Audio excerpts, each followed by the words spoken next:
Howdy fucking doody, and welcome to season 6, episode 11 of Dualistic Unity. I am having a whole lot more fun taking myself just a little bit less seriously every single day. Sometimes I feel like I should be taking bigger chunks. Like, no, it's okay.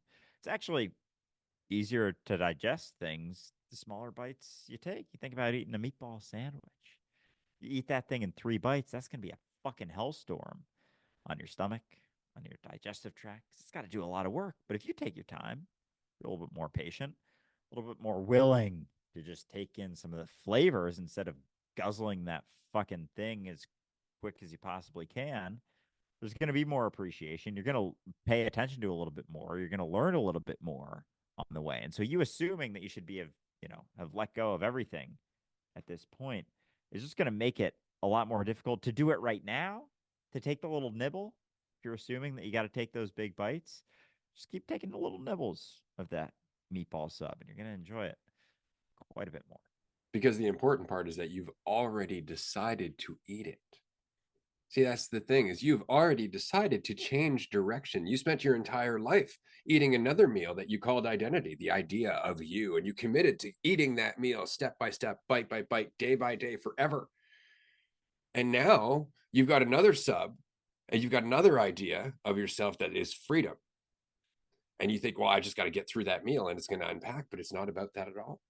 It's about changing the direction, which you've already done. You've already done by just not committing to the other sub, to the other sandwich. You've already done it by just recognizing identity does not work the way you think it does. And so it is just entirely possible that all of those thoughts that you're going through right now is the process of letting go of your belief in thought. And these are just the residual thoughts that are kind of throwing a kicking and screaming tantrum because they want you to pay attention to them as you move beyond them, as you start to realize that they're not real. So perhaps the thoughts that you're still going through right now, it's not that you have to tackle each and every one of them, just that you have to keep continuing to ask yourself why you're so committed to them being true. With all of that said, I hope you enjoy this live stream that is season 6, episode 11 of Dualistic Unity. Oh man, these are fun. Like when it's just like I have no fucking idea what's gonna happen here. I don't even know how I'm gonna start it. Life in a Shit, nutshell, man. right? All right, man, it is so weird to be, what are we now? About halfway through season 6. It's just clipping along so fast since the Netherlands retreat, that I find it funny that I rarely think about how far we are now. Like, it almost never dawns on me how many episodes we've recorded anymore because I'm really just getting more and more involved with the conversation. And I find that transition to be so very interesting because it's kind of like the podcast has been, I guess, my way of allowing myself to get further into this conversation. And I've kind of always known that because I was as deep into this conversation as I could get on my own. Until finally it was the recognition, right? I'm talking to myself. There's no conversation that needs to be had. And then all of a sudden, my world just exploded.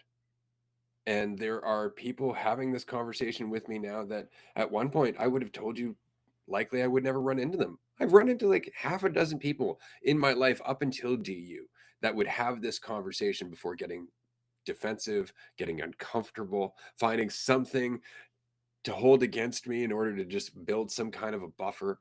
And now we have a community of 10, 15,000 strong, many of which are talking to one another, encouraging one another, coming to some of the groups. It's just crazy, but I'm so invested in the experience of this that it doesn't even dawn on me which episode we're on. Like right now, I couldn't even tell you what episode number this is. It's that fucking irrelevant. And it's just that irrelevant because the conversation is the point. And it's not even the conversation that's the point, is it? It's the ease of the conversation that's the point. It's the fact that I can have faith in myself, be here, express who I am, and not immediately run into the illusion of control just because I'm afraid of what might happen next. So this has been just a transformative 2 years and 20 years and month, and it's just there's just so much change, and I'm so goddamn excited about it, truly. Oh yeah, it's kind of insanely exciting in the sense of like how I have a lot more appreciation for why, we hold on to our sense of certainty, hold on to our feeling like, no, I can be in control. Yeah. No, I can definitely do that. Because when you're not feeling like it is, or you are so much in control or certain of anything whatsoever, like there's an intensity to the experience, sort of, but it is freedom. It's kind of like how intense would it be to learn how to fly? For example, that'd be crazy if you weren't used to it. And so, man, in a world like everyone's kind of coming from a situation or some degree of an investment in no, I can have control.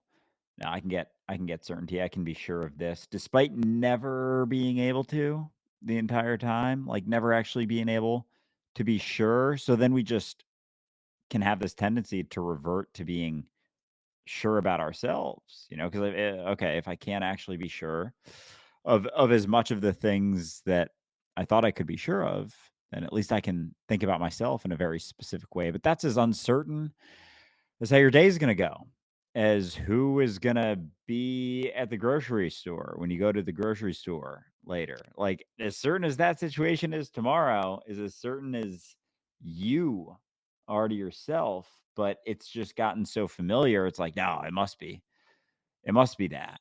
And so then we'll like keep doing the same things over and over almost to reinforce that narrative, to reinforce that story, just for the sake of being sure of something, just for the sake of like feeling like I'm in control of something. I can control myself. I can control myself to exist in this very, narrow, specific tunnel. And I have that.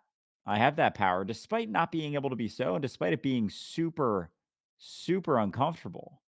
Like imagine trying to confine yourself if you're I don't know, everything, reality, into a very specific point of view. Like, of course, that's going to be uncomfortable, but then the discomfort will respond to with, oh, I'm going to feel better because of this assumption. So I'm going to buy this thing or do this thing or get this adoration or admiration. But of course, it's uncomfortable to try and condense yourself into a very specific narrative or perspective even. And then if we're not willing to recognize, like, maybe that's not me, maybe I'm not sure of that, then I'm gonna respond in a bunch of different ways. It's like, no, because I can be sure of that, and it's definitely this way, and it's definitely this specific narrative that's been built based on, different experiences that I've had throughout my life and in the past and things that have happened in my life. But if you can't be quite so sure of that, then what you're left with is just the moment to moment experience of uncertainty. And then you can fluctuate a lot. And that, the spectrum of all the emotions, all the feelings, all the things that you could do or say or act like comes into play when you're not making the assumption that you can be sure of anything. And then all the things that you would do in response to that discomfort because you thought it shouldn't be there, like, they don't make as much sense anymore. It's like, "Oh, yeah, that was a response because, I made this assumption or did that," as opposed to just looking at the discomfort itself when you're not so sure. It's like, "I'm not so sure of anything right now, and that's really uncomfortable, and that's okay." But if that's okay, and, like, how I'm feeling right now, no matter how intense or how uncomfortable it seems, can be okay, then I don't have to run to, a soothing sort of temporary soothing feeling. Then it's like, what is Krishnamurti said, I don't mind what's my perspective on the world or whatever. Like, I don't mind what happens. It's like, what's your superpower? I don't mind what happens. And so that I guess includes, your moment to moment experience or feelings. I don't I don't mind how I'm feeling. And if I don't have to feel differently than I am right now, then I can keep paying attention. It's like that. My opinion about how I'm feeling, like that clip you threw out last week, that's what's in the way all the time. But if I don't have such an opinion about myself or an opinion about how I'm feeling, thinking like, no, I know, then then you're just left with what's actually happening, not your assumptions about it. Man, I gotta say, I loved something that you said there early on, especially was that, of course, it's uncomfortable when you take everything and you limit it down to a singular perspective, or even an ever evolving perspective coming from a singular point. And that's exactly what life is, isn't it? It's uncomfortable. So discomfort and existence kind of go hand in hand. And that's been true every step of the way. I mean, even when we were born, leaving the womb, for example, right? Yeah, whole new level of freedom, whole new level of of discomfort, right? All of a sudden, you had sound and light and air and heat and cold and all of this stuff, and it's all very overwhelming. But that's kind of the point, right? Is that with that perspective of division, with that experience of individuality, is conflict, is the perspective of division, is the temptation to in fact view it as conflict, right? Because they go hand in hand. So life and discomfort, kind of go, they are the same thing, right? In that growth is always kind of uncomfortable as well. And we try to run from that in a lot of ways. We try to run from discomfort and thus we run from growth. And it's just because when we are uncomfortable, it's an excellent opportunity for us to work down what it is that's making us uncomfortable, which is usually some hardline position that we've held on to in order to identify ourselves or feel more valuable or feel right? Because if that's being challenged, that's what's uncomfortable, including your own perspective of your own ability, of your own capability to move forward and not doubt each and everything you do. That is a belief that you hold on to, that you must think about it, that you must establish some sense of control rather than just moving forward and having influence. And that is a belief that we rarely question because it makes us uncomfortable to do so. But isn't that the funny part? It's that discomfort that leads us to continue to move past what we thought our limitations were. It's very easy to get comfortable with who you think you are, but then you stay that way, or rather, you perceive yourself to stay that way, and it creates even more conflict with everything around you that is changing. Which is why it's really hard for elderly people who don't want to learn about new technology, and it's just because they don't see it as relevant. They don't want to do it. There's a resistance, but nonetheless, they are hindered day by day by day by their inability to work with technology. And although it's obvious to them that that's the case, they will still maintain the idea, I don't need that. I've never needed that. We didn't need that in my day, right? And you've heard these arguments, though I am happy to say far less now. Like, it was way worse when the internet first came about in like the late 90s, mid 90s, and early 2000s. There was a huge resistance to technology as a whole by the older generations, but kind of become ubiquitous to everything in our life. Like, you can't walk down the street without seeing 10 people all holding phones or wireless devices or something like that. So it's very difficult for us to avoid at this point. But, that said, at some point our technology is going to change again. It's going to turn into something else, and then generations that are used to the way it is now are going to resist that. It's kind of like music, right? So often we're like, oh, music was better in my day, and although sometimes that's true, often it's just personal bias. Right, and that's not to say that there isn't some degeneration in the music industry, because that is certainly the case. That said, we are currently recording this episode live, and we are doing so because although we really enjoy chatting with one another and having this conversation, we also want you to be a part of this. And so it's kind of a Q&A episode, more or less. If you're aware of this episode being recorded today, you are welcome to throw in a question, a topic, something.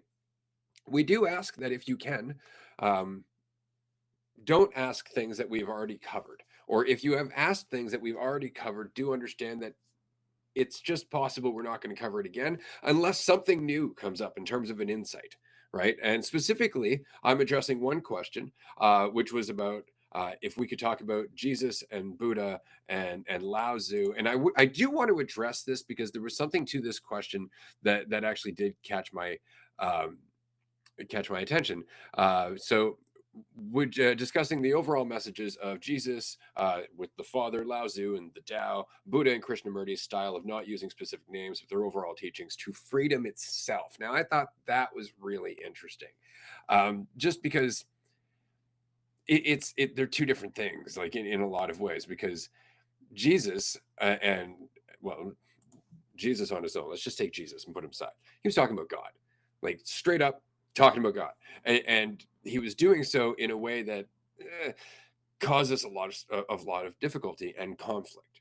Right? I get what he was saying, or at least I think I get what he was saying, more or less. And I always go back and forth with this because you see, it's not that there isn't a God; it's that that is not what you think it is. That is in fact you in your complete working. And you see, now what's funny there is people, oh, it's source consciousness. That's not what I said. That isn't what I said at all.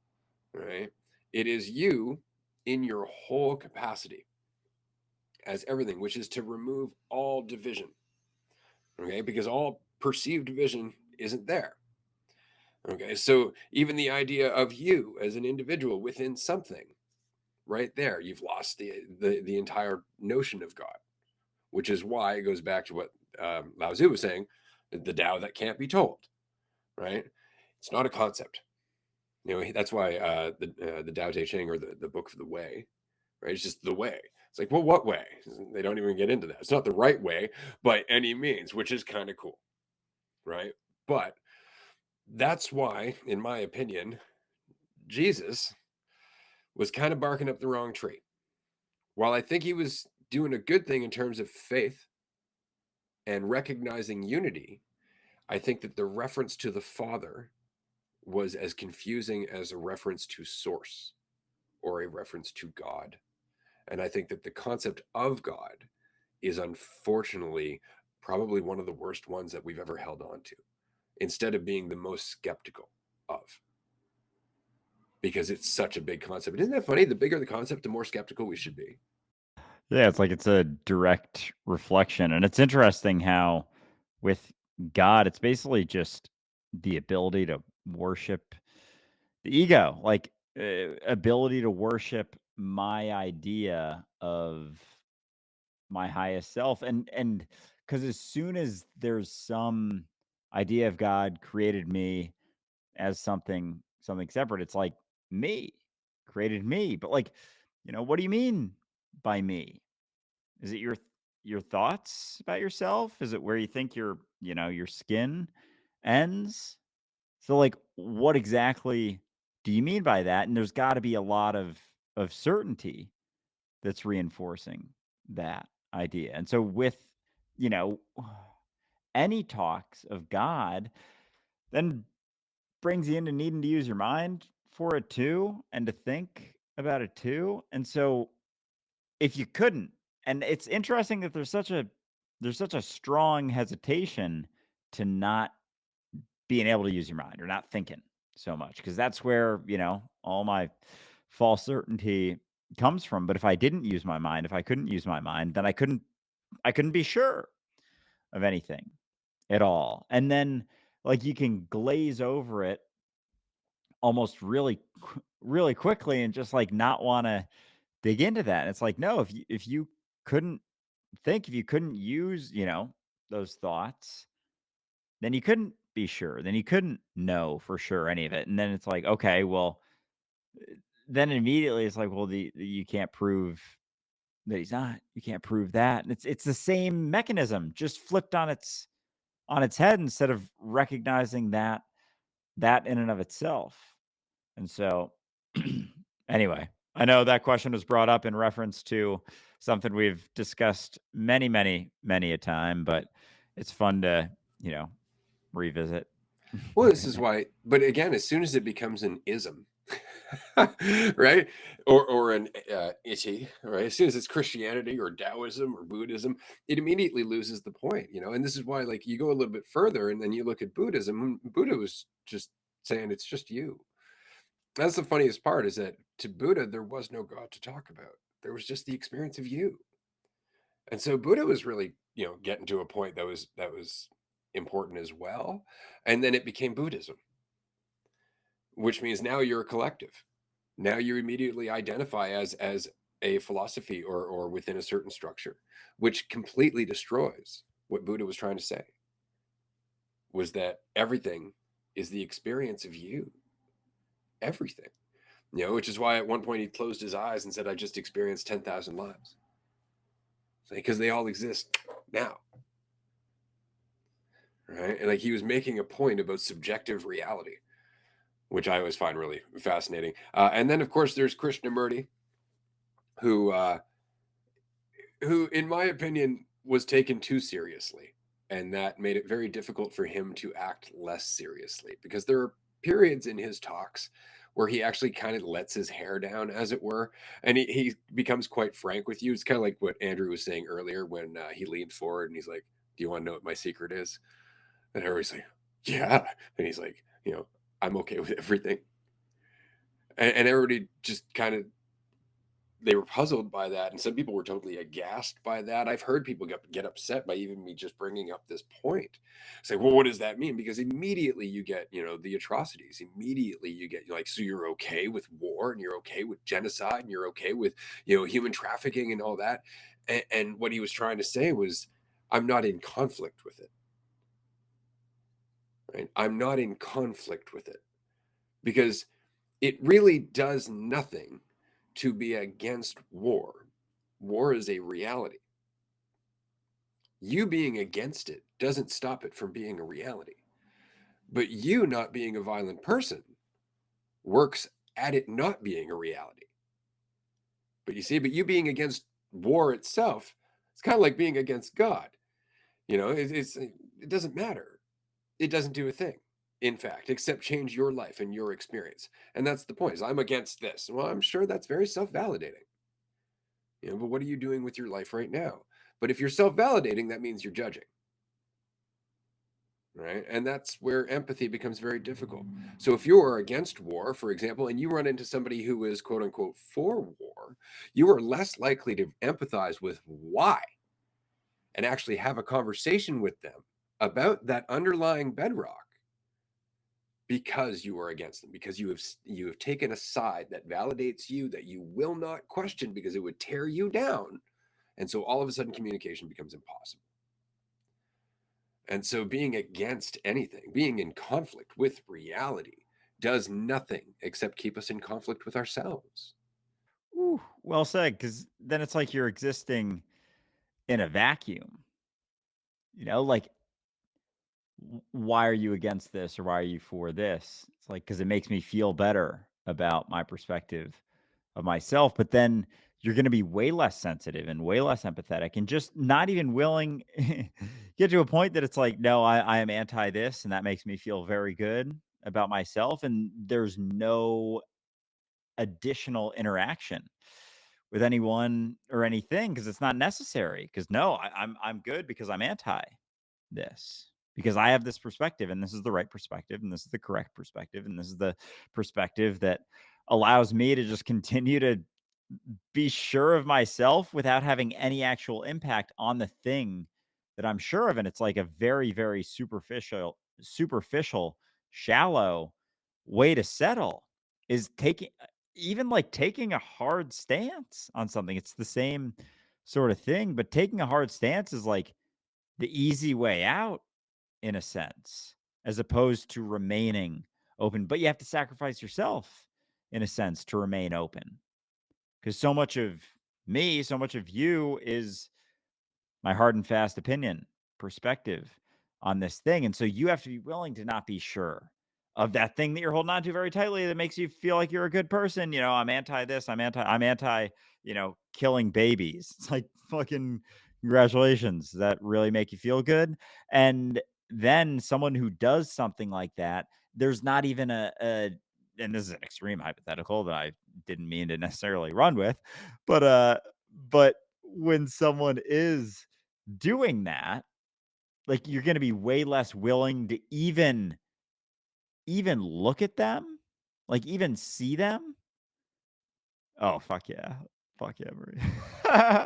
And and so there's not even gonna be any push. It's like identifying, being anti this or that, is stagnation. Like identity is stagnation. Like all my, mechanisms of certainty are just points in which I've become stagnant once I maintain that perspective of myself. There's no more growth in that. There's no more fluidity, there's no more discussion, there's no more conversation. It's just I have this perspective now, and now I'm just going to stagnate. Now this point on this, stagnate there, this point on this, stagnate there, this point on this, stagnate there, to some degree. And like maybe it's not fully 10 feet down in the ground, but it's a couple feet. And yeah, you can wiggle a little more when it's a foot into the ground versus 10 feet into the ground, that stake of false certainty. But it's harder to do. And so it's like those are the points that we stop growing or wanting to grow or even have impact. Like I'll take this perspective. Like someone was just responding. I think we responded. You responded while I was responding to them, which is funny. But about how can you relax? Is the video I just posted. I'm wearing the same thing if you're looking for it. How can you relax when there's awful things going on in the Middle East? And you know my response was that those are all a product of, and who's to say those aren't just a product of a world that is tense and certain and sure? Because you think about war, it's like it's two groups that are absolutely fucking sure about themselves. Like they know for a fact this is the case, and this group also knows for a fact that this is the case, and they keep, button up against each other. So maybe it's not one or the other, because maybe that's always been the thing. And war is the expression of those big enough certainties with enough power and man force behind them clashing. So like is being sure on one side gonna perpetuate that mentality that's informing that? But I don't want to look at the mentality, because that means there's something I can do about it in my life the way I'm living it right now. And I don't want that sort of responsibility. It's them. They got to change. I know the right thing to do, but they have to do it. I can't do that in my own life. But when it's a mentality, then it's your mentality all the time. And these are all expressions and like further on the spectrum of some sort of the mentality. And then they're just the extreme bubbling up again. So to think that no, I know this. I'm on the right side. No, I'm on the right side. It's like, fuck, take a step back. You're both you're thinking the same thing, that you're sure of yourself. So maybe it's not one or the other. Maybe it's that, being so goddamn sure of yourself. I really like something that you said there in terms of just the size of our conflicts are often directly correlated to the size of our assumptions. And it's so very interesting, which is why, religious war, right? Or even nationalism. Because what is the assumption behind nationalism? That I am Canadian and that you're American. And that is an assumption based on nothing, based on a fictional line in the sand that doesn't even exist in the actual goddamn sand. That's the funniest part, right? Is that it doesn't change anything about us, but we make the assumption that it does, because that assumption is self-validating, because it ties us to our community, because it makes us fit in, right? It's part of our environment, which is why each country indoctrinates us. Each country teaches us the national anthem, makes us stand up in class at the beginning of the day. Each country does all of that. And yet we're all going through the same kind of conditioning. The only thing that's changed is the skin, is the name of the country, and possibly the flag. It's the same kind of conditioning, though. It's identifying with a group. Isn't that interesting? It's just the assumption I belong to this group. It's like, no, you don't, because without that assumption, you belong with all of us here now. We are all in this together, but it's our assumption that causes conflict. It's our assumptions that cause division, and then we run with that, and we act accordingly. That all said, perhaps we should get to the next question, because we really went off on that one. So it's funny, because as I was saying, we might not cover that question at all, and we ended up covering that question for quite some time. So thank you to Epic on our Discord server. If you're not on our Discord, by the way, definitely consider joining our Discord. We say a lot of fun stuff on there. We do have a question from our last Q&A episode. I'm going to throw this out to Andrew. I just received a past life reading, and it was very interesting. What do you think about these readings, Andrew? All right.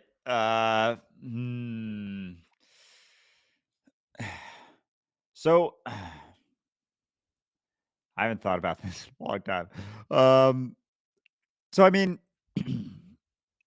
I guess realizing that, you're here in your mind, you're getting certain readings, certain perspectives about a certain, you know, quote unquote past life. And if division is just an illusion, it's just something that we continue to perceive, and you're not actually disconnected from anything at all, and there isn't actually a disconnect from moment to moment to moment, and you're just experiencing right now continuing to change or just seamlessly continuing through each and every moment, then there's no disconnect between, you and your parents. Where's that line drawn? Between your parents and your grandparents, where's that line drawn? And so, and it's uncomfortable, but like there isn't, like, you want to get really meticulous with it, and it's like, no, at this point this shifted, but like that wasn't disconnected from whatever happened before and whatever happened before that. And so I think with any sort of past life reading, it's like, yeah, no shit, because you've been all of them. You've been all of the lives that have ever been, that have ever happened. Like it's all just you. And that's not something to believe. It's just, when you're not making so many assumptions, when you're not trying to be sure of everything all the time, that's where you're left. That's what you're left with. It's like, oh, if there isn't anything that I can be sure of, if there is no disconnect from moment to moment to moment, then there's nothing that's ever been separate from me. There's no experience that's ever been separate from me. And so all of this isn't just a reflection of me, because that implies that like there's a me that's like reflecting something, but it's all just me, and that's not what that's never going to be what you think, because immediately, oh, it's all you. It's like, oh, it's this, what I think I am kind of expanded through everything.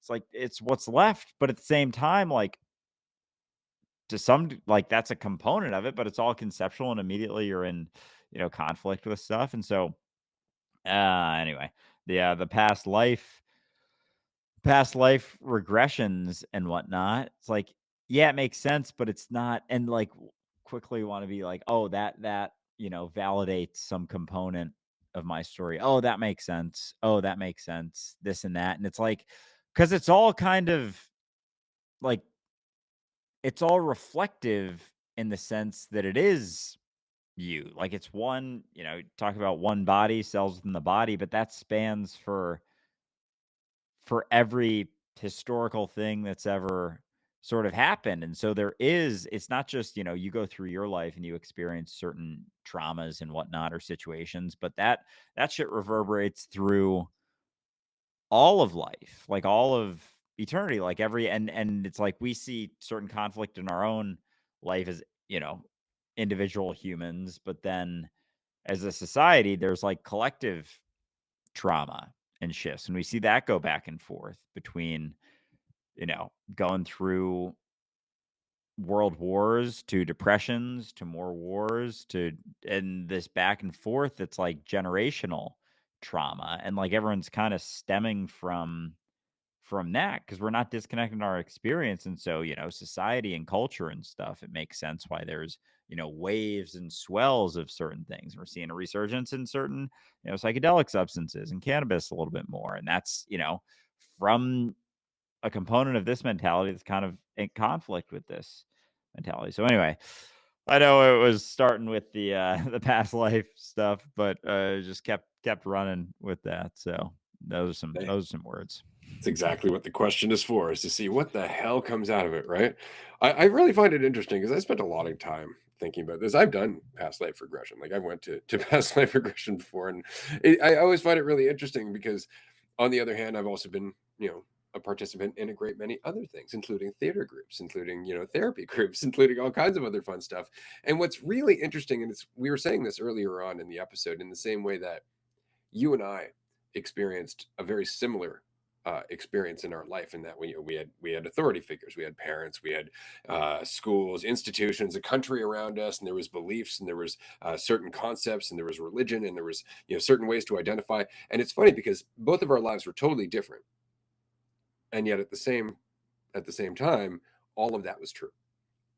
And it's kind of true in every life, everywhere. There's an environment, there's a social structure, there are certain experiences. And so I find it really interesting because all you really need to do is just pick a character. You know, you could pick any situation you like. I could talk to you about a lifetime when you were walking down the docks outside of a city that was surrounded with a giant brick wall, not bricks in the red brick kind, but in the old brick kind. And it was they're all cut stones. And that wall surrounded the city because it was on the side of the island where, of course, there were occasionally pirates and other attackers and whatnot. And you're walking down the dock and the water is lapping around you, and you can see the sun going down over the horizon and the clouds coming up across the water, kind of indicating that you might have a storm later on. So you can see all of that in your head. Now, what's interesting is that I'm just talking to you about it, and you've already filled in what you're feeling. You've already filled in what you're thinking. You're already filling in everything about the character who's walking down the fucking dock. Now, was that a past life or a potential life? And the answer is yes. And so, why are these experiences why do they resonate so much when they do? Because you're putting yourself in the position of that person and you're filling in the blanks yourself. Because the blanks are always going to be there in every life. Every story has the potential for how you look at yourself. Has the same potential for how you feel about yourself, how you perceive the world, all that stuff. And so any story that you can put yourself into, you're going to put yourself currently into, which means you're going to resonate with a past life story that possibly was totally fucking different, but you filled in the details. Right. And that's kind of the point with psychics as a whole as well. You know, they will often tell you something that's very general and then just allow you to fill in the details. And we do because we want to believe. We do because we want an answer. We do because we actually want to limit ourselves down to that's the lesson. That's it right there. That's why I'm here. And all of that. Right. And once you let all of that go, then you can learn from every life that you could ever possibly imagine and every life that you could ever possibly interact with and every life accordingly, because it's all you, it's all life. Right? It's just this idea of the past that throws us off. And it's so very interesting because I find it funny. The idea of the past stops with death. The idea of the future stops with death. The experience of time stops with death. And it's not that y- time stops, it's that time never existed, just the experience of it. Right? So all of this is happening in potential, but it's all happening in potential within reality, and that's you. Which is why you can imagine so many past lives and future lives if you really want to. Thing is, you're less likely to want to do that because you can't bullseye a certain scenario. You can't bullseye. It's like I remember in the future when the skyscrapers reach the clouds, and you're like you can't necessarily guarantee that's going to happen. So you're less likely to try and imagine the future because you can't. There's a lot more doubt there, but you can imagine the past because you got a bare handful of scraps of information about it. This is why history is so misleading, right? Like we'll read a history book and they actually assume we know what the fuck happened, and we don't. Right? It's just details. We're just told dates and times and some abstract kind of story of what happened. We're not told what the person was thinking, feeling, the interactions that happened behind closed doors. Hell, we're even told things that didn't actually happen. That's pure speculation, right? And that's the whole point, is that it's a story. We never actually know. So that would be my thoughts on past life regression experiences. It's not that there's no value there, it's just recognizing what the value is. So I've asked the last two questions, Andrew. It's up to you now. Yeah, I'll get to that. It reminded me of, just his history, his story, like, how unsure it fucking is.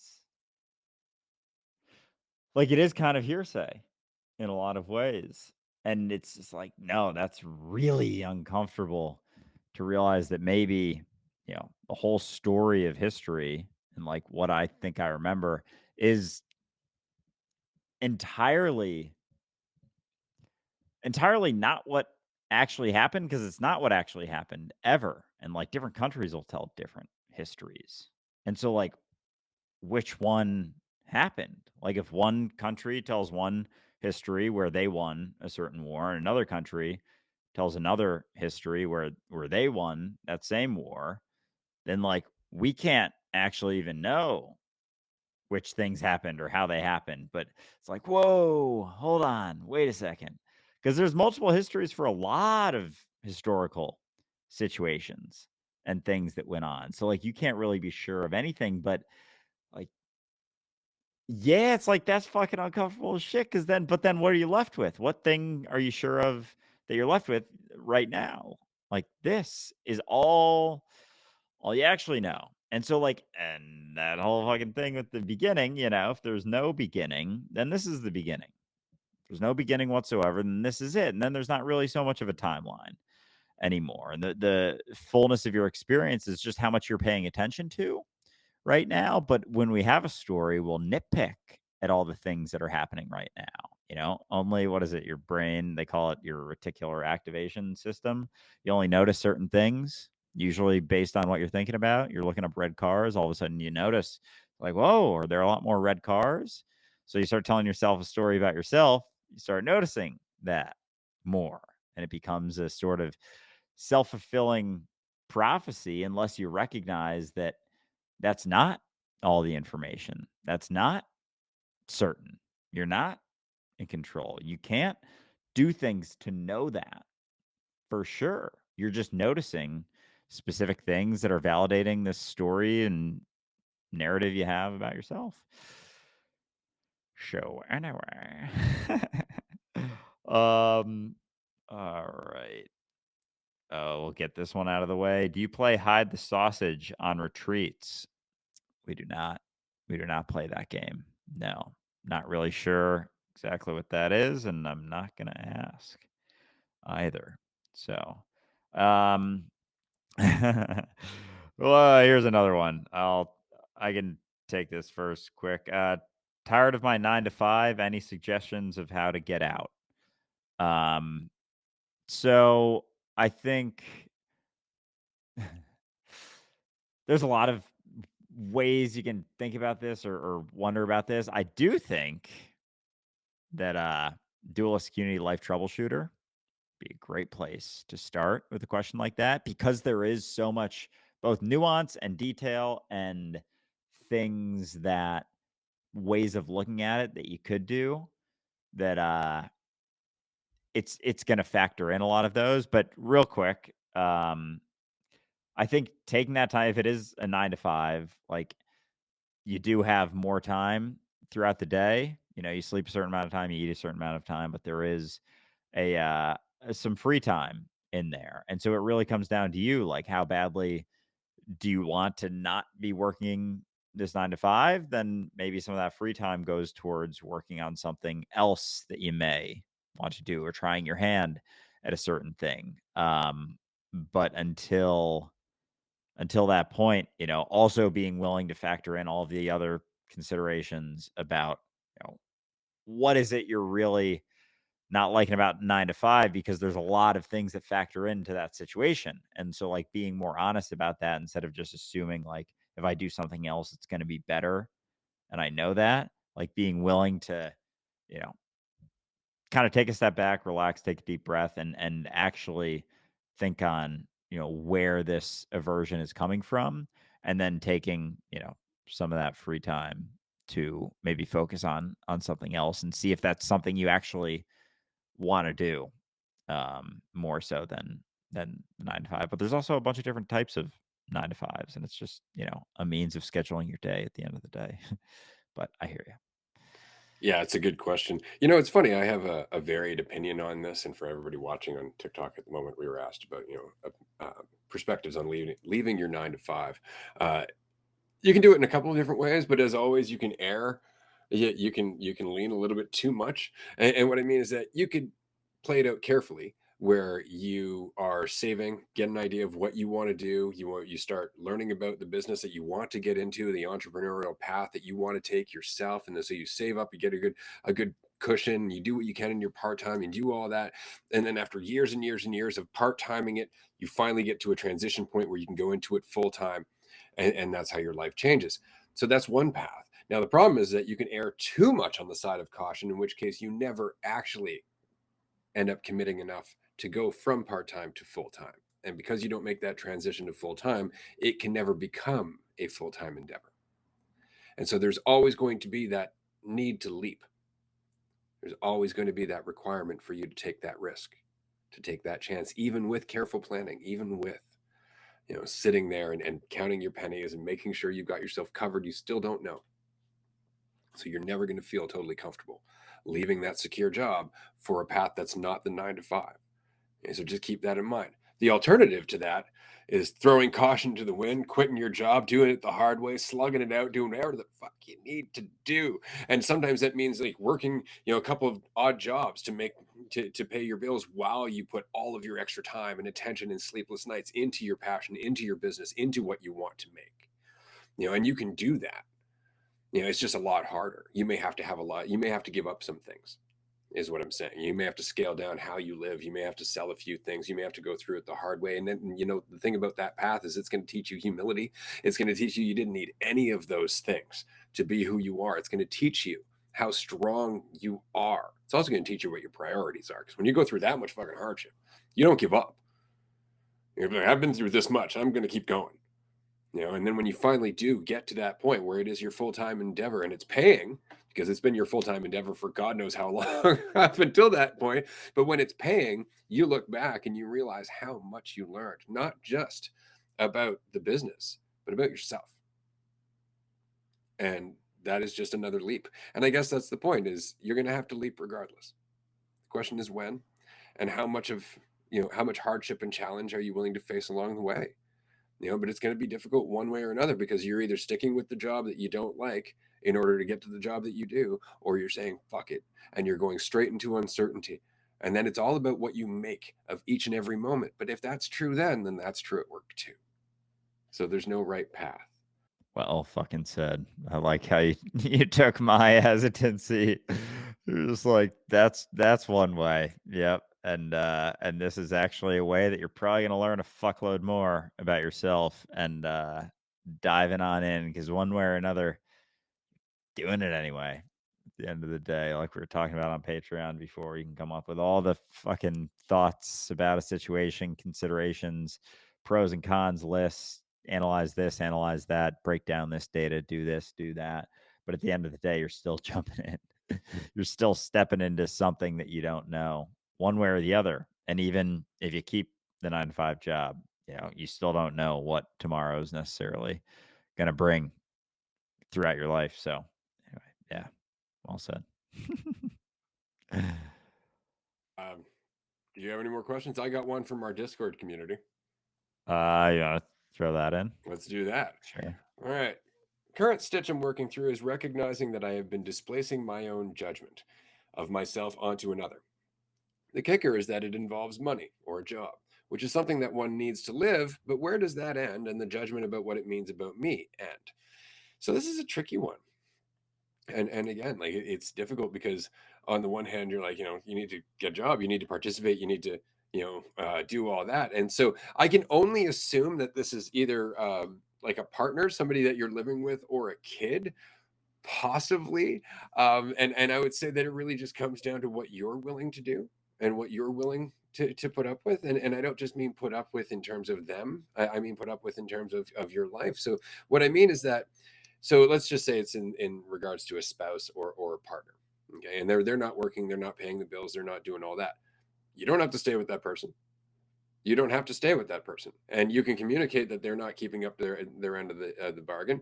And if they don't care, then that's a good indication that you should likely not stay with that person. And the reason is simply, as you said, this is about survival, right? It's not just about the luxuries, unless it is, which is a different story. But if this is just about survival and they're not contributing, then there are lessons that they need to learn that they will never learn, so long as you are willing to float the boat, as long as you are willing to be responsible for them. And so that's an important, I guess, consideration in the whole thing. That said, though, if they're working through something, and this can get pushed too far, but if they're working through something and at some point their head's going to come firmly out of their ass and they're going to look around and change their direction, then you can continue to just put up with it and just wait for that to change. Another point would be the fact that hounding them is often going to send them farther into their mind, where they're less likely to get a job as well. And if they do, it's just to satisfy you, and then they're only working as much as they need to shut you up, and that changes everything. So, I mean, when it comes down to it, it really just comes down to your intent, and how much you know about them, because there's no bit of advice that's going to be universal here. whatsoever. So it really comes down to you. And I think you already know your answer. I think you may just not like it. Yeah. And so that realization that like you can't really know as much as yeah, there's certain responses, certain reactions to a decision. It doesn't mean that it was the wrong one because people are responding with where they're at right now. You know, they're not responding with the context of everything else that's going on or what may come because neither of you are sure of that right now at all. And so you don't really know which one is best, but there is, you know, sensitivity, which shout out chapter 2 of our new book is all about that sensitivity and the benefits of sensitivity just to reality because that's all you're left with when everything is uncertain. So it's like it's funny because we'll talk about uncertainty and you know for a question like this it's like yeah you don't know, you have no idea, but there is sensitivity. And like we do have that. We don't have control, but we have influence. And so it's not like you're left with nothing. You're left with yourself right now, an ability to do things. But I think sometimes feeling like, oh, you can't be sure of anything kind of misconstrues it into thinking that you're not left with anything. It's like, oh, well, then whatever happen. And it's like, no, but there's things happening. It's just you can't be sure of it or what it means or where it's going. You can just know that no, there is something happening. And you can have a sensitivity to it, but that's decreased a lot when you make assumptions about which thing about it is even best. Like what I think is best is like cutting down on that sensitivity. And so it's always on a spectrum, but they go kind of hand in hand. The more you believe that you can have control, the less influence you're going to have right now. The more willing you are to let go of control, the more influence you're going to have right now. It's like, fucking, how far does that go? Because has control been something that does anything besides just allow you to feel a little bit more comfortable? But if, as we were saying before, it's not so much about how you feel right now and you don't worry so much, if that's not your first measurement, you know, you wake up in the morning, how do I feel right now? And immediately make a decision on how to spend your day or what to do in the morning to make yourself feel good. Because like how much are we missing out on from feeling good too? And like that's just one side of the spectrum. There's a whole other experience to not feeling as good. And I guess that's, you know, comfort versus discomfort. And there's sort of like, oh yeah, positive, negative connotation there, but that's not the case. They're just indicative. Comfort's indicative of stagnation as much as it's indicative of feeling good. Discomfort's indicative of, you know, non-stagnation. What was it? Growth. Discomfort's indicative of growth and the ability to have faith in yourself and grow, you know, and continue to shift and change. And so it's like there's certain things we'll prioritize in the world, but then discount, you know, the other end of that immediate spectrum and the entire experience there and the spectrum of experience that comes from not being so fucking overly concerned with how I feel right now. Because when that's not in on the table anymore, then there isn't so much concern about whatever's going on. Because you can be cool with feeling however. And that goes, you know, in a lot of fucking directions, you know, and some of that deeper shit maybe you experienced throughout your life. It's like there is aversions to certain feelings, feeling certain ways. But as soon as those are back on the table, then it's like you're a little bit more free. And it's like those, I don't want to feel that way. So I'm going to not act or put myself in a situation where that could possibly happen again. But it's like it only hit so hard because you were in the process of becoming more and more sure instead of less and less sure. And so from time to time, you can dip your toe back into that. You know, the potential for that feeling doesn't guarantee the feeling's going to happen, but it's just jumping back into the potential of like, oh, this is, you know, a spot in which there is this in potential, and that's risk, but that's life. It's like, what the fuck am I doing in life if not to actually fucking live it? Like, what am I doing? Like, what's going on here? Like, what am I keep being so fucking afraid of? But it's, there's lots of reasons that I've come up with to be afraid of certain things, but they're all as fucking arbitrary or uncertain as any of the other things that are. It's funny though, because we actually start to think to ourselves that one moment is somehow less risky than another. And it's just because we have the illusion of control, right? Like we have cities, we have technology, we have houses with alarms and all that stuff. You know, a lion's not going to come out of the wilderness and eat me anymore. And it's like, right, somebody might break your house down, or somebody like, might come by, or there might be a meteor, or there could be a war, or there could be anything. Like, it could be riots in the streets. Like, you don't know, not only that, but I mean, anything could happen. You could have a gas leak. I mean, anything could happen. Every day is risky. As soon as you wake up, it's risky. As soon as you go to sleep, still risky, right? But we forget that life is risk. Life is uncertain. It's just that we have this idea that we can control one day to the next. And our society has actually gotten to a point where we're relatively good at doing that. To the point where we actually don't move when the weather changes now. We're just like, nope, we can build buildings that tolerate that crap. And I don't know about you, but I don't think that's an improvement for humanity as a whole. I think we were better off when we were like, it's cold, let's go somewhere warm. It just sounded like we got exercise, we saw some new scenery, right? Like things changed for us, and now we're so stagnant. But why? Because we're afraid of change. At the end of the day, and so it just seemed like a lot of to make a lot of sense. If we could control it, why not? It's like because we gained from not controlling it. We gained from having influence. We gained from having to work with reality. We gained from having to adapt. And again, quick shout out to our upcoming book because we talk about a lot of this in detail. It's going to be a good book. I'm very excited about it. There are people in the audience. I just want to say thank you for joining us on Instagram, Facebook, LinkedIn, Twitch, YouTube Live, and TikTok. Thank you all for being here. We appreciate it. We are going to be recording for a little bit longer. So if you have any questions and you want to throw them in, this is the last call. So do so. And we love all of you for asking these questions because this is about jumping in. Andrew and I do this, and we often tell people, even people who are super angry with us, come join us for a live stream. Ask us these questions while we're live streaming because it gives us the opportunity to not only ask ourselves and confront ourselves, but to actually have an ongoing dialogue with you about these things. Because as much as Instagram and TikTok videos are very useful for conveying a point, they're not useful for answering that point. If somebody's got questions about that, the comment section does almost nothing. Right. So if you have a question, you want to be invested in this conversation, you want to get involved, come to one of these live streams, ask us in the comment section here, or better yet, participate in one of our live call-in shows, which happen every 2 weeks on Tuesday at 6 p.m. Eastern time. You can check out the calendar on our website at dualisticunity.com because then you can be on the screen for up to 10 minutes. You can actually talk to us, ask us questions, share your story, argue with us, tell us we're full of shit. Whatever you'd like to do, it's your time, and we encourage you to do so because that's how we grow.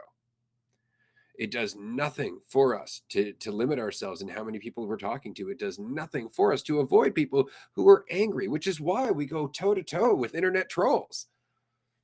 Like, hey, welcome. Since you're here, let's learn together. And that is the last thing that they expect. So while you're here, feel free.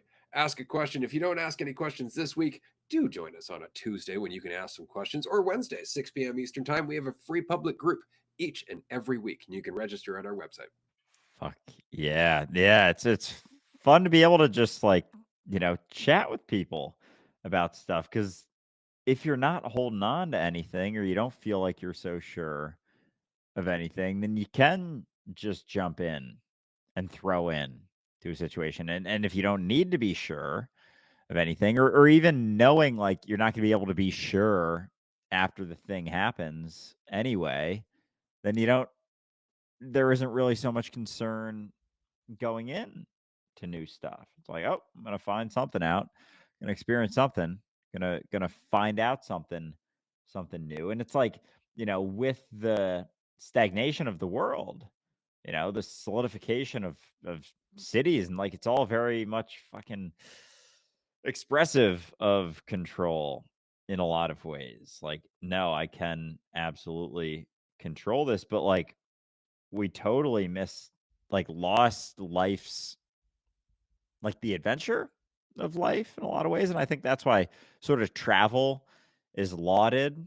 It's like a forgotten sort of exploration of things, but it's like a I don't know. It's exciting, obviously. Like travel is a lot of fun. I enjoy traveling and seeing new places, but it's kind of like a shell of the reality of like that adventurous exploration of like stepping into uncertainty. I don't mean it like that. I don't mean that it's like some hollow shell. It's just like a variation of that. That's a little more controlled. That's all that it is. It's not it's just there's not quite there's dashes of uncertainty.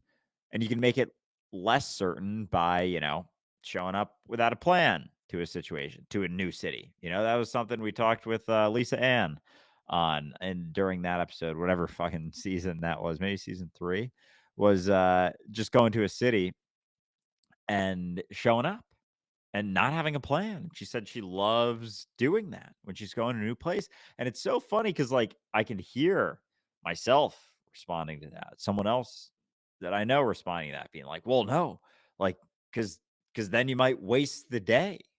You might find yourself doing something that wasn't the best thing to do. It's like, yeah, but you don't have control over what the best thing to do is. So you doing that thing, spending that time doing that, actually being fully involved in the situation as you're traveling could be the best thing to do. Like you showing up to a situation completely unplanned could be the best. It's just as much in potential as spending, you know, 75 hours planning it.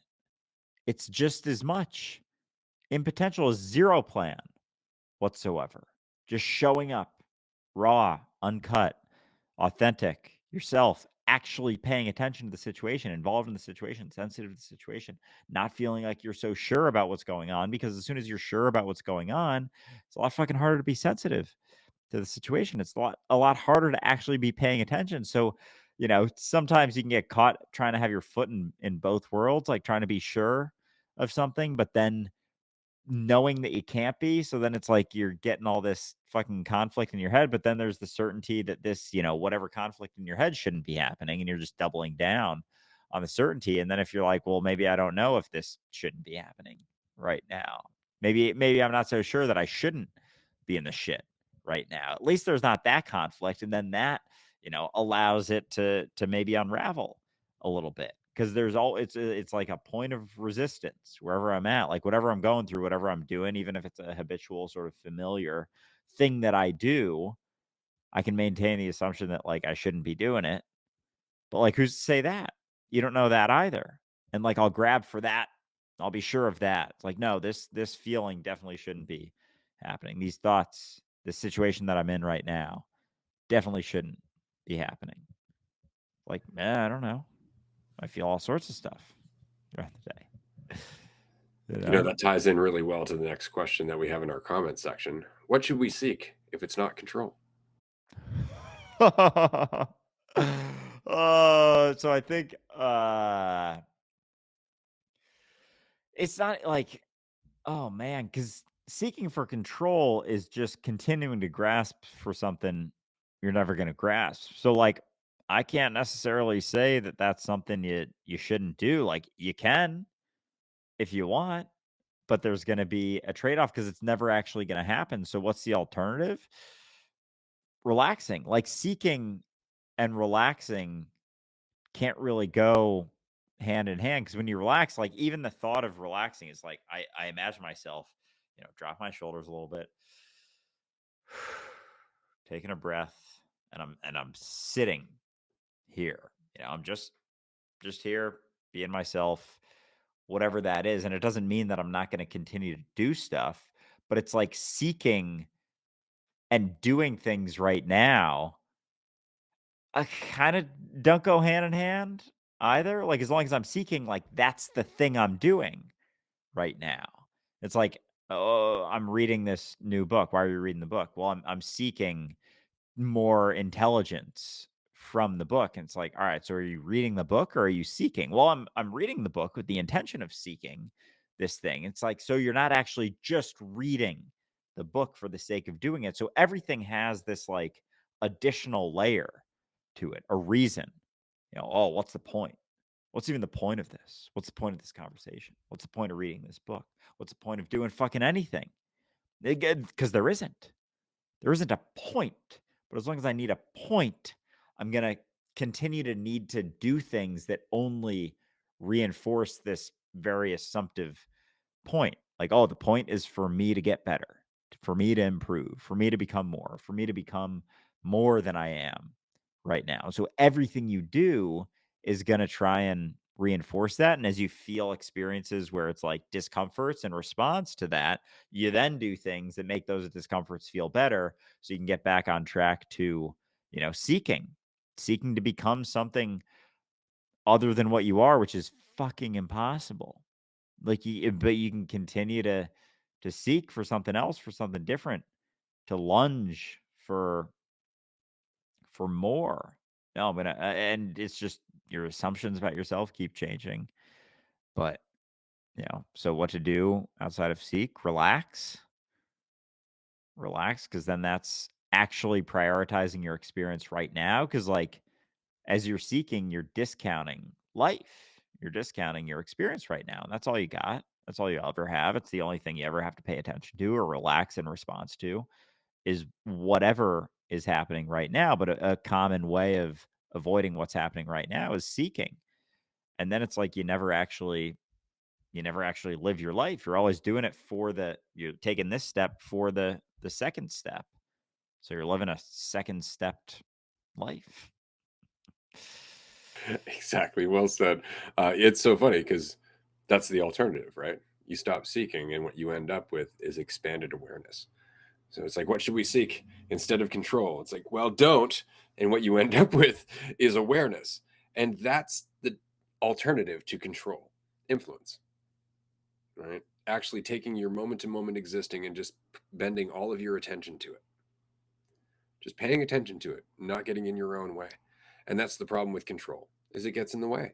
Instead of just organically working with each and every moment, you have a set path that you want those moments to go in, and you do everything you can to try and corral them into that path.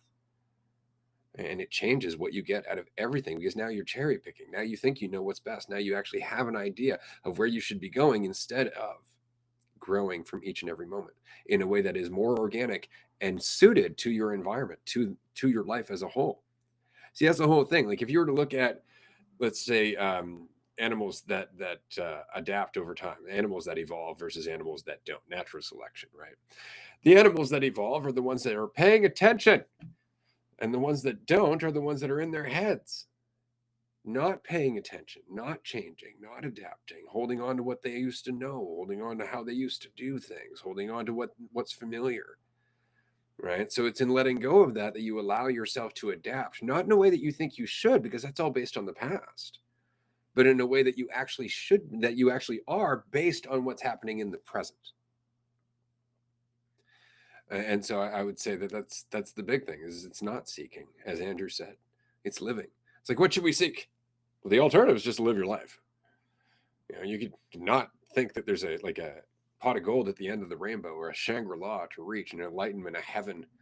You can let go of all of that and actually just put all of the quality of your attention, without self-judgment, because you're not trying to get anywhere. So there's no right path, there's no right way. You can let go of all of that shit and actually just live your life here in this moment, recognizing that you bring the weight with you.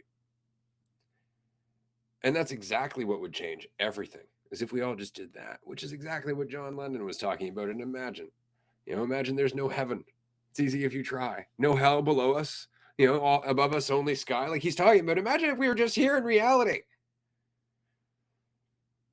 That's what he's saying, which is the funniest part about the song Imagine.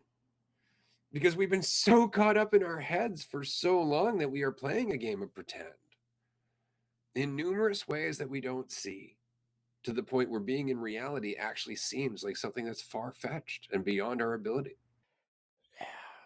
Well said. Do you have any other I am out of questions? questions. That is I it for have my end. I have one more. We've talked I about lie.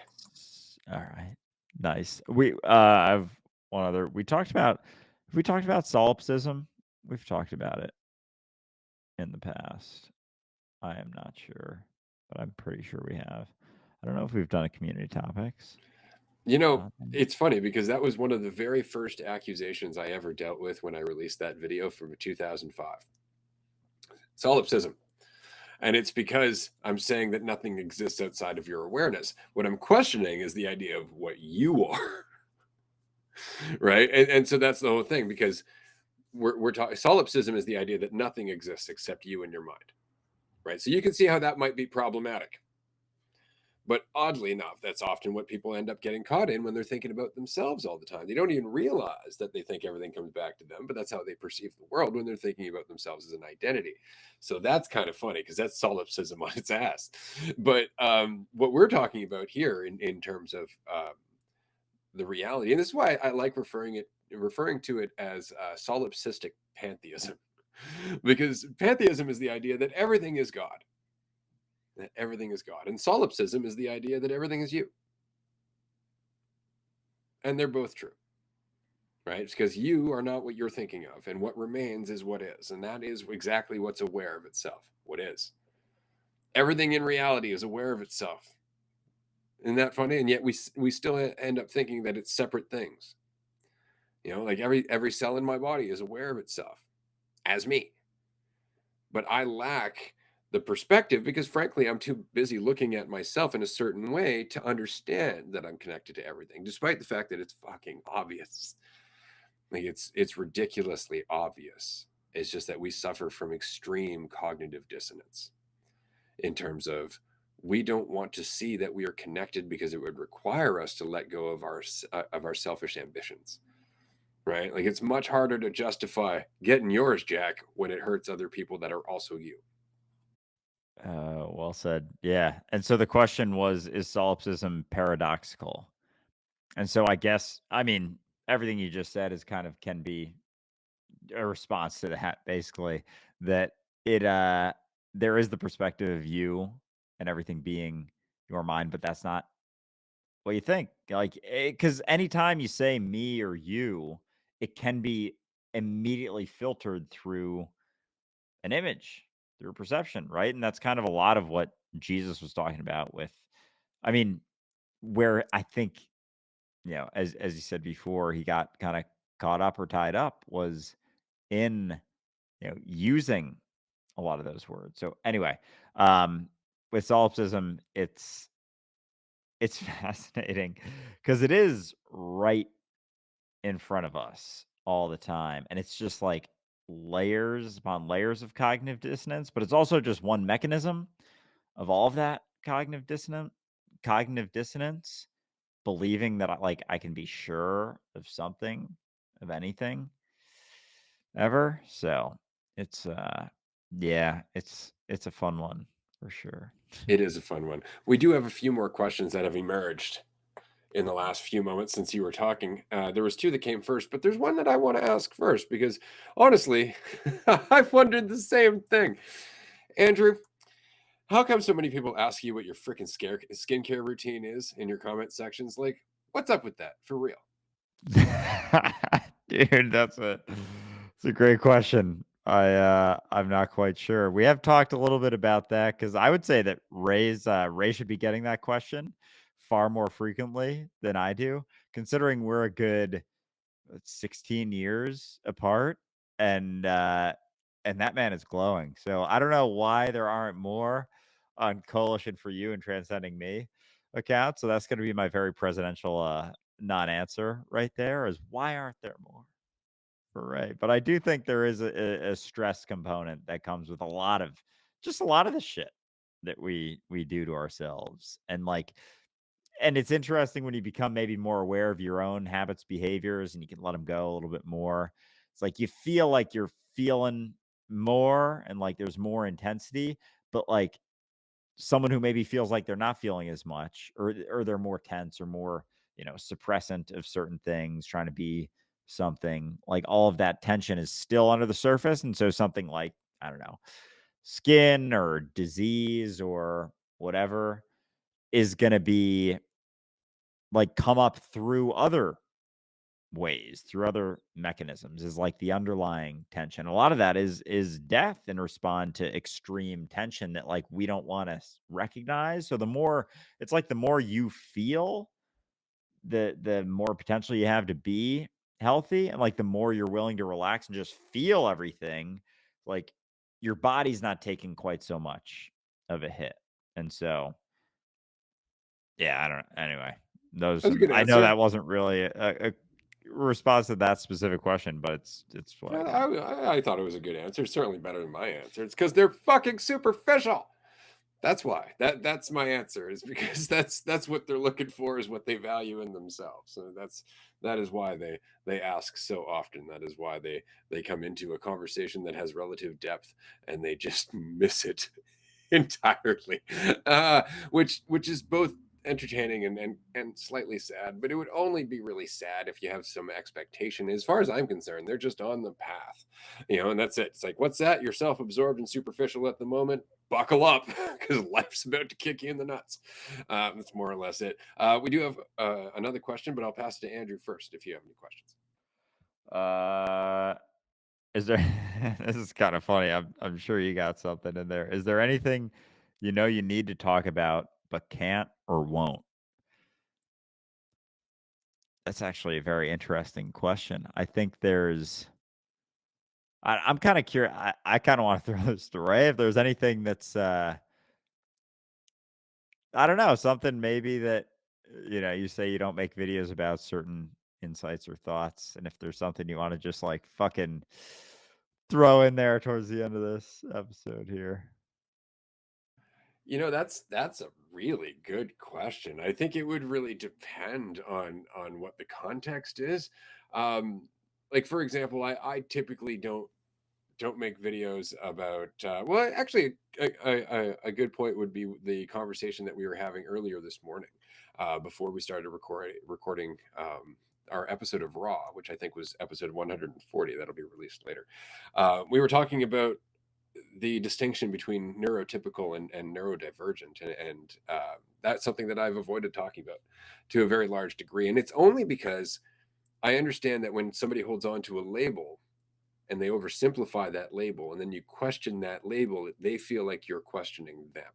That if you're invalidating the concept as being superficial or overly simplistic, they feel invalidated. And so there are certain things that I don't go towards, which would be like that. For example, like perfect example, when we're talking about neurodivergent versus neurotypical, people actually make the mistake of thinking that that's a difference in their brain.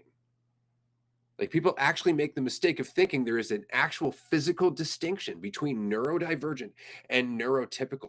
And almost 100% of the fucking time, that is not the case. That it is only a difference in how you think and behave. And yet I will hear people go around going, oh, I was talking to this guy and he was such a neurotypical. How do you know that? How do you know that? You don't you don't know that. What you know is that they've displayed certain traits that you've made assumptions about to validate yourself. And what's funny is that if you had a moment like that and I brought it up, you'd say you were masking. How do you know they're not? Because what is masking other than putting on a mask that you think is going to be societally acceptable? And we all fucking do that. So that would be one of the topics that I don't often get into. There are others, but just throwing that one out for now. We'll get into nationalism another time.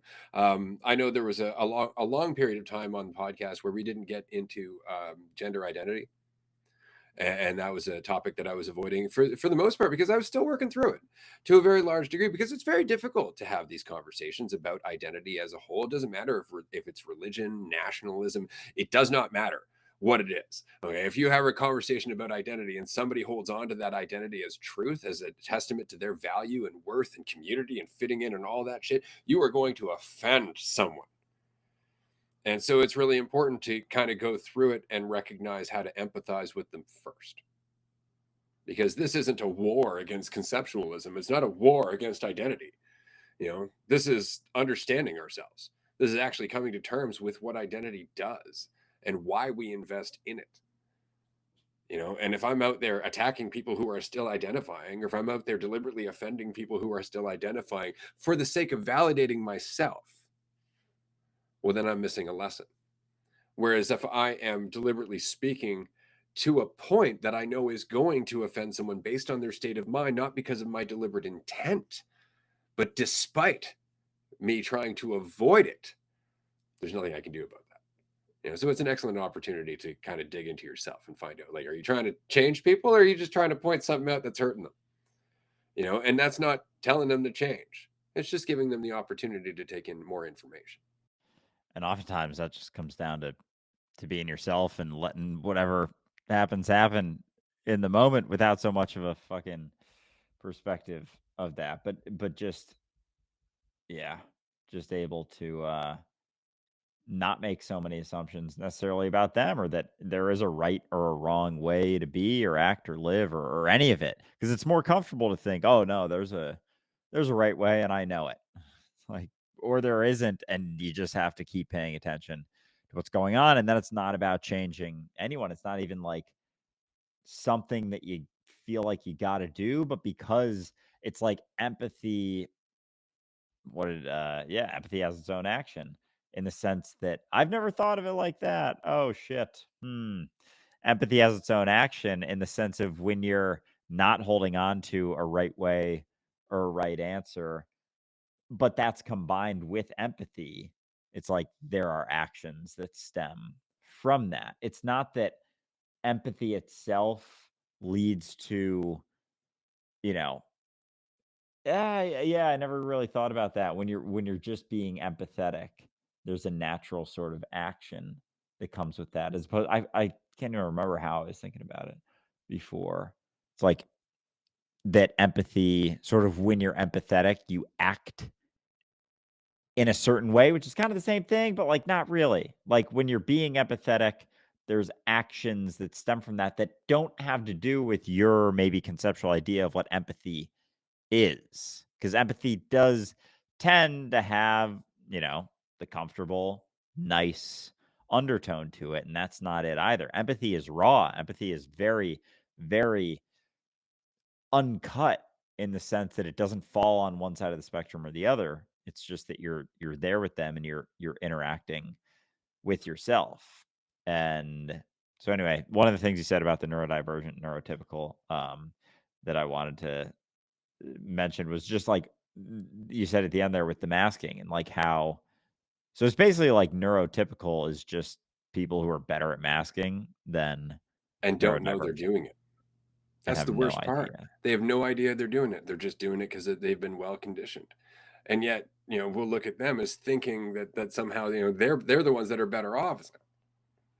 I wouldn't say that's the case.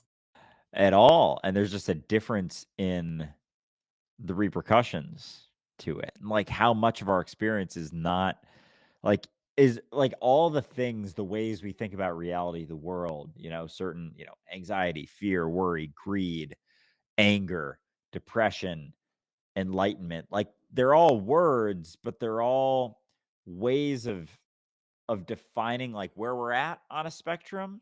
So like who's to say as mentality shifts as we shift, like those words aren't even like it's not even the same words used anymore. Like those feelings, the feeling of fear, worry, concern, like anger, joy, enthusiasm, love, like they're all significantly different in a different mentality.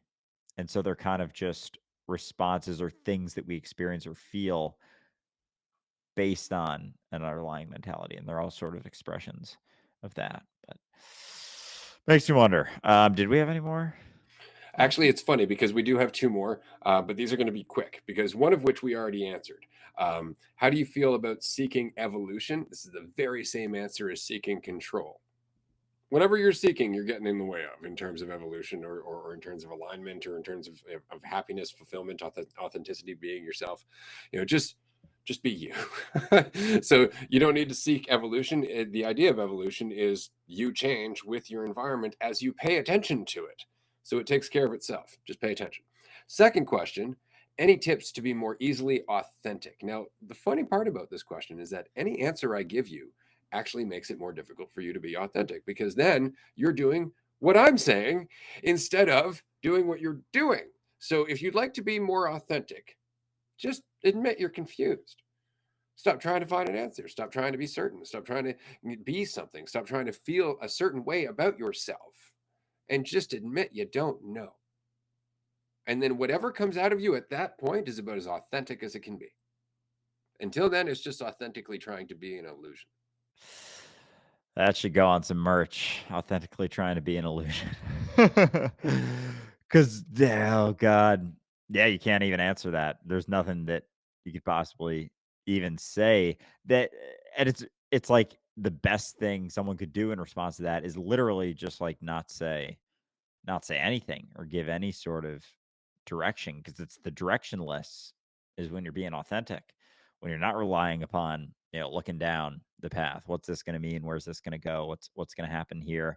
What's going to stem from this situation if I do this like this? But what if I do this like this? And it's all just trying to calculate your life. It's trying to calculate life. It's trying to come up with how life should be. It's trying to live your life before you live it. It's trying to live your life without even living it. And what's the trade-off? You feel like you're in control, but you don't actually live life. You don't actually fucking live. That's the trade-off. You never actually fucking just are there in life happening, because there's so many reasons you gotta, you know, peel back, step back, hesitate. Oh, can't do that, can't do this, can't do this, can't do that, can't respond like that, can't say this, can't do this thing, can't act this way.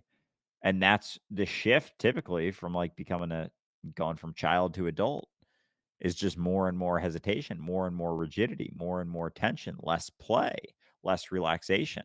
And so child to adult is really just it's like the responsibility progresses, but so does the tension. And is there an experience where you're both responsible and more relaxed? Like this responsibility increases, but it doesn't lose, it's not at the cost of relaxation, right? Makes me wonder. So, anyway, I don't really remember what that question was, but It was a question about authenticity, about just being yourself, which nobody can teach you. Oddly enough, it's kind of like or making decisions. If you want to get better at it, just keep doing it. If you want to be yourself, just keep doing it. Well, how do you know you're being yourself? It's when you're not thinking about it. It's when you're just being yourself. But that means paying attention, allowing yourself to change, not holding on to an idea of yourself, not trying to be an idea of yourself. And all of that just means relaxing, getting out of the way. And that's a bit of a practice. It's true at first until you realize it doesn't have to be. Because the only reason it's a practice is because you have a habit of holding on. So as long as you have the habit of holding on, you need to practice letting go until you get rid of the habit. Then you don't need to practice. Then it's just a choice here and now. This has been a lot of fun. A great episode. In fact, I've really been enjoying these. Thank you so much, everyone, for joining us. I don't believe Andrew has any further questions. I do not. That was all that I had. Yeah, yeah, that was In it. that case, this has been a blast. Thank you so much for joining us, everyone. Do keep in mind that we have Q&A episodes / call-in shows now every 2 weeks. So if you would like to submit a question, or if you'd like to suggest a topic, you can do so on our Patreon page, patreon.com / dualistic unity. We host groups 5 days a week. So if you want to chat with us yourself, definitely join us there. It's the place to be, and it informs so much of what we do on the podcast and in the community and everything else. But that's about it. So definitely suggest some topics, ask some questions. We have a community topic episode coming up in the near future. And thanks for joining us. We'll see you next time. Bye, everyone.